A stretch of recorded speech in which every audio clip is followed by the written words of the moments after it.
I never forgot the night my own sister stole the man I loved. Everyone told me to stay quiet, to smile through the humiliation, as if my heartbreak was just a childish mistake. But it wasn't. It was the moment my world split open, when I learned that betrayal cuts deepest not from strangers, but from blood. My name is Verity Lancaster, and this is the story of how that wound never healed, until the night I walked into her anniversary dinner. People often look at me and see a calm woman with a steady life, but they don't see the scar that still throbs beneath the surface. It's been there for 2 decades, etched into me. The night love turned into humiliation. Back then, I thought I had found forever in Marcus. I believed in promises whispered under the glow of dorm room lamps and in plans scribbled on coffee-stained notebooks. But forever unraveled in an instant, when Dahlia, my own sister, slipped into the space I thought was mine and wore his devotion like a trophy. What burned more deeply than their betrayal was the silence that followed. My father wouldn't meet my eyes, and my mother offered only a cold decree. Learn to bless your sister. She deserves it more than you. Those words cut sharper than Dahlia's betrayal ever could. It wasn't just losing Marcus. It was being erased from my own family's story, as though my pain was nothing more than petty jealousy. So I left. I carried my fractured heart into a new city, piecing myself together one quiet day at a time. Over the years, I stitched a different kind of life, one built not on illusions, but on resilience. With Graham, I found something steady, something honest. Our home filled with the smell of roasted dinners, the sound of pages turning, the laughter of our son. It was enough to convince me the past was locked away. Yet sometimes, when a song from those years crackled on the radio, the scar flared open, raw and alive. Proof that some wounds don't fade, they only wait.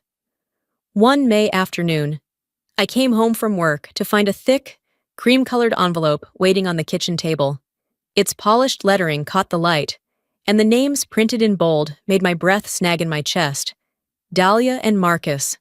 My fingers trembled as I slid it open. Inside was an invitation, 15 years of marriage, a celebration of love they wanted the world to witness. My stomach turned cold. All these years. And they were still together, still living out the life they built on the ruins of mine. Now they wanted me in the audience, applauding. Graham noticed me gripping the card too tightly, the edges bending under my hand. His voice was low, steady. You don't owe them anything, but if you decide to go, don't do it for them. Do it for you. His words settled into me like a weight I wasn't sure I could carry. That evening, the phone rang. My mother's voice, brisk and commanding, filled the line. You have to be there. Verity, the whole family will attend. Don't make trouble. The way she spoke dragged me straight back to that old, suffocating silence, when my pain was treated as nothing but a petty inconvenience. And there it was, the realization that nothing had changed. After all these years, Dahlia still stood in front while I was expected to stand aside. That envelope wasn't just an invitation. It was a key, prying open a door to a past I had sworn shut, for days. I carried the invitation like a stone in my chest. At school, I read Sylvia Plath aloud, letting her words linger in the quiet classroom. When one of my students raised a hand and asked, "Do you believe the past always finds its way back?" The question sliced through me. I knew then running had never erased anything. It only delayed the reckoning. That night, Graham reached across the couch, lacing his fingers with mine. His eyes held me steady. If you go, I'll be beside you. We won't go seeking their approval. We'll go to show you've already left the darkness behind. Something in me unclenched. For the first time in years, I nodded without hesitation. The decision was made. I would walk into that room, whatever waited inside, later.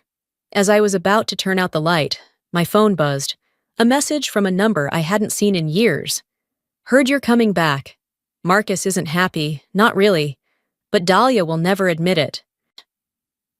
I sat there in the dark, phone glowing in my hand, heart pounding with a mix of dread and curiosity.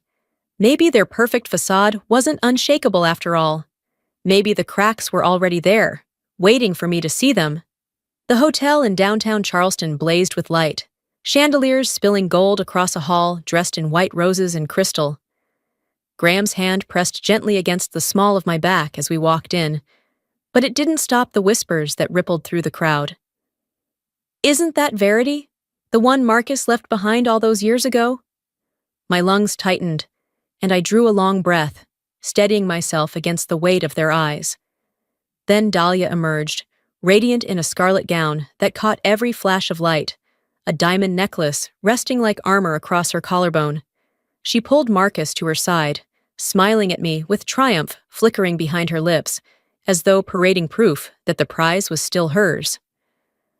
Marcus managed a polite nod, but his gaze slid away, never once meeting mine. The evening opened with toasts and laughter, brittle as glass. I sipped my wine, listening to the cadence of false joy. Then came the moment no one expected, as Dahlia introduced her family with theatrical pride. Her 13-year-old daughter piped up, voice clear as a bell. "Mom, why does Dad always bring up Aunt Verity when you two fight?" The room froze.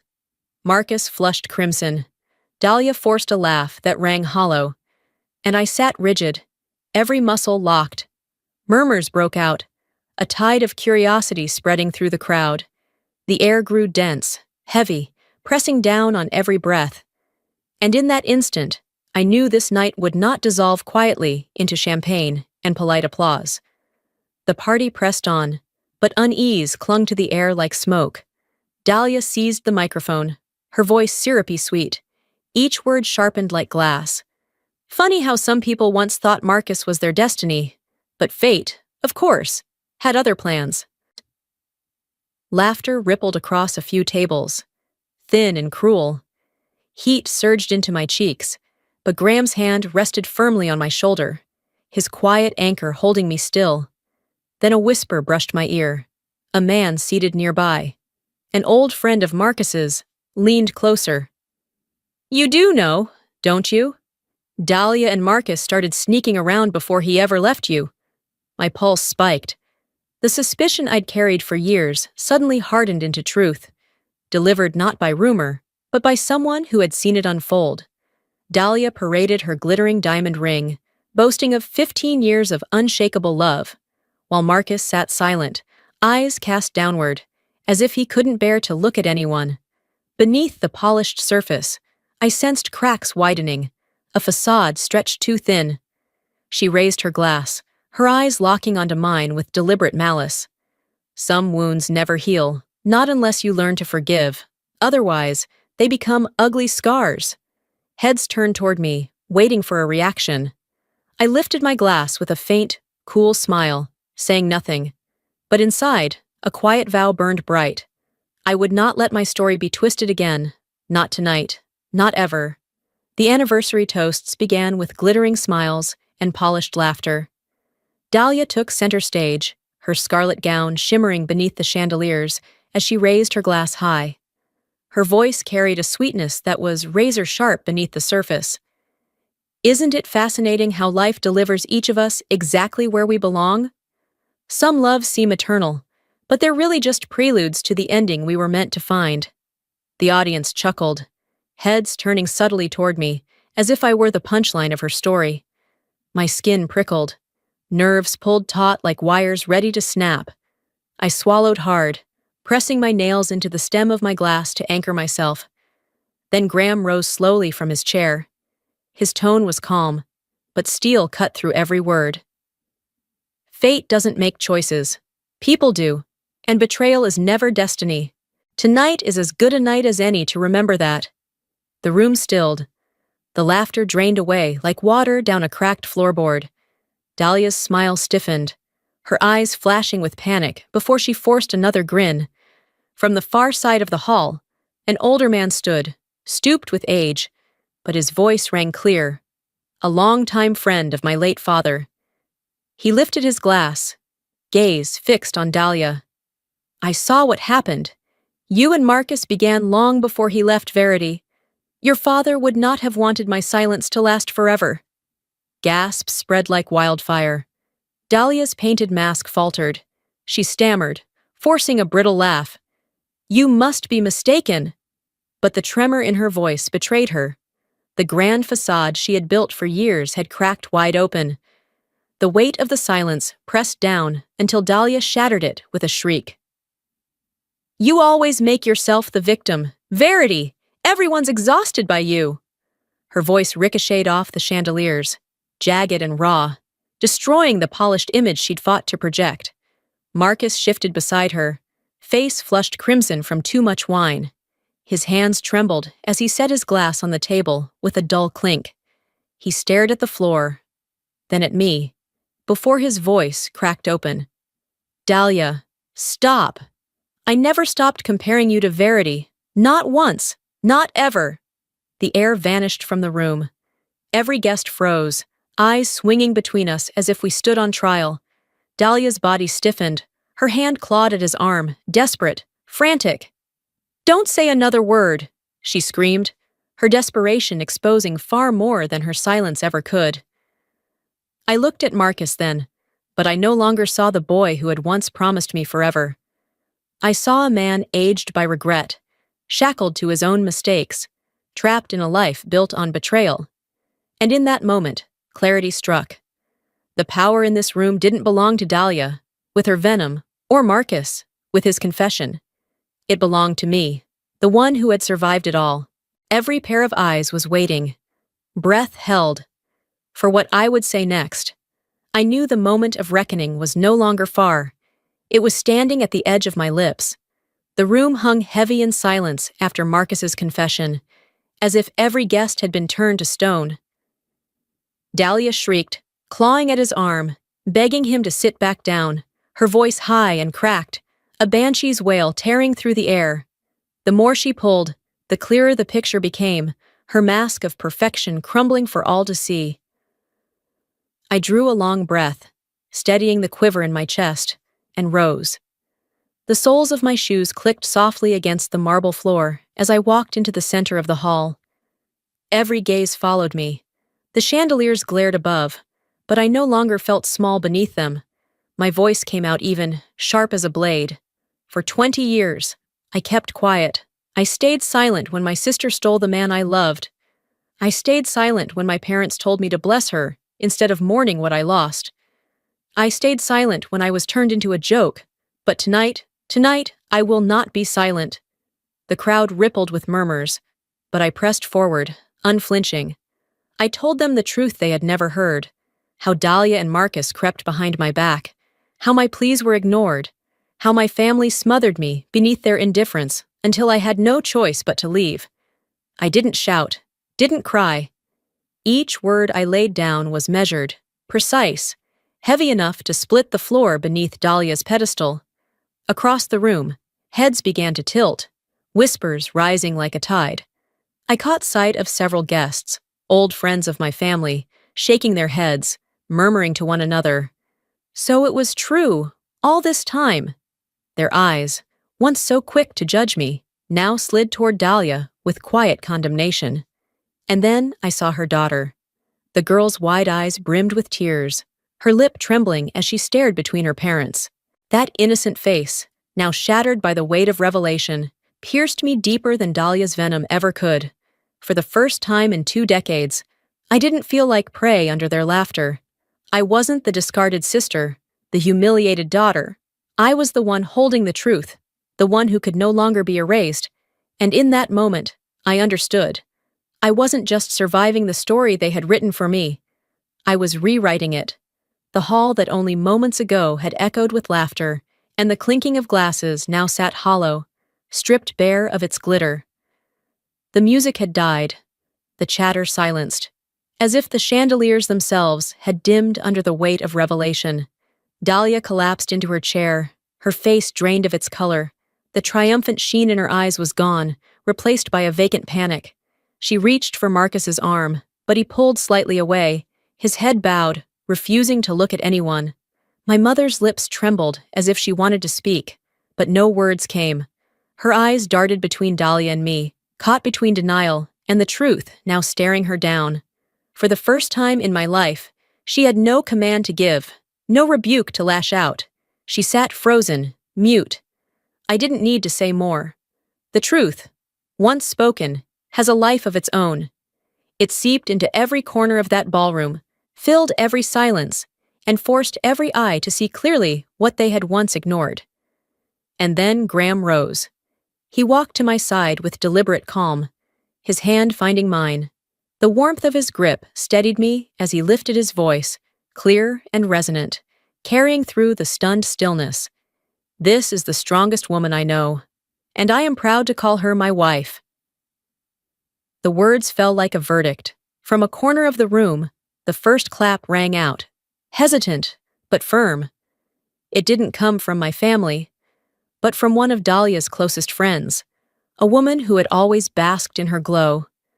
Soon, another followed, then another, until the sound swelled into a wave of applause. Chairs scraped back as people stood. The same faces that had once turned to me with ridicule or suspicion now watched me with something else entirely: respect, even admiration. Dahlia shrank under it, shoulders curling inward, her eyes darting desperately for someone to defend her. But no one spoke. Even Marcus sat mute, his jaw clenched, the lines of regret etched deep. Her daughter buried her face in her hands, unable to reconcile the parents she thought she knew with the truth unveiled before her. I stood still, letting the applause roll over me, not as triumph, but as release. I hadn't come here to humiliate my sister. I hadn't come for revenge, not in the way she might have feared. All I had done was speak what had long been denied. And that was enough, because truth doesn't scream. It lingers, undeniable, until it breaks everything built on lies. I turned my head slightly, catching sight of my mother. She lowered her gaze, unable to hold mine. For the first time, she looked small to me, not in stature, but in certainty. The authority she had wielded all my life dissolved into silence. Perhaps she realized, in that moment, that her insistence on siding with Dahlia had cost her far more than she ever imagined. Graham's hand tightened around mine, anchoring me in the storm of stares. His presence was a reminder that my strength had not grown from bitterness, but from choosing differently, from building a life that couldn't be touched by Dahlia's shadows. I didn't need to watch Dahlia crumble. I didn't need to see Marcus sink further into his regret. The truth itself was the sentence, and in that room, under the fading glow of chandeliers, I understood. Exposing their lies was never about tearing them down. It was about freeing myself, and I was finally free. We left the hall in silence, the heavy doors closing behind us like the final page of a chapter I never thought I'd finish. Outside, the Charleston air rushed at me, briny, brisk, alive. The wind carried the scent of salt and sea, sharp enough to sting my lungs. Yet it felt pure, almost holy. I tilted my head upward, and for the first time in years, the night sky wasn't suffocating. The stars weren't veiled by memories. They shone, clear and unburdened, as if daring me to do the same. I realized then, I had already won. Not because Dahlia sat collapsed in that glittering hall, her mask torn away, nor because Marcus drowned in the weight of his own confession. My victory wasn't their ruin, it was my release. I had finally spoken, finally been heard. The chains of silence had broken, and in their place stood something I hadn't felt in decades: peace. Graham reached for my hand, his fingers warm and certain. His smile was soft, steady, the kind of smile that rooted me to this new reality. "You did it," he whispered. "From now on, you don't owe anyone anything." My throat tightened, but I nodded. He was right. I owed nothing to Dahlia, to Marcus, not even to the mother who had once silenced me. My life was my own. As the car rolled through the quiet streets, my phone buzzed. A message lit up the dark interior. 4 words: "You're free now." I knew instantly who had sent it. The old friend who had warned me. The one who'd seen the cracks long before I dared admit they were there. My laugh broke loose, wet and trembling, as tears slid down my cheeks. The sweetest revenge was never their destruction. It was this moment, driving away, hand in hand with the man who chose me, heart steady in the life I had built, standing tall not in bitterness, but in joy. And at last, I had done it. I had stepped fully into the light,